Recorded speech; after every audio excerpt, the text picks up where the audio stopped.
Hola, buenas tardes desde Valencia para las páginas de España 2000. Hoy seguimos homenajeando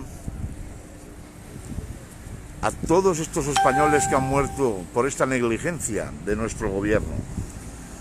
Importante, por favor, que compartáis. Hoy estamos en un sitio céntrico de Valencia donde vemos que hay mucha bandera, pero no hay una bandera con un crespón negro homenajeando a todos los españoles que han muerto por el COVID-19.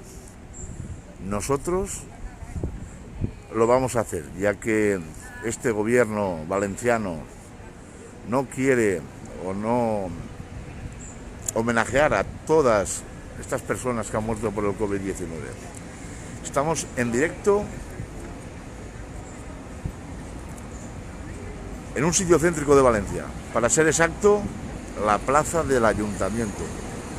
Ahí tenemos una bandera para homenajear a todos los que han muerto por el COVID-19.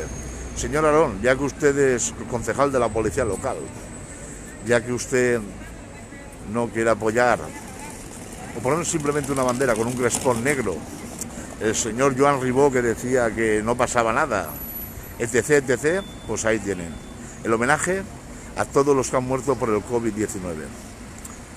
Un saludo a todos, importante que compartáis. Nos vemos en las calles. ¡Viva España!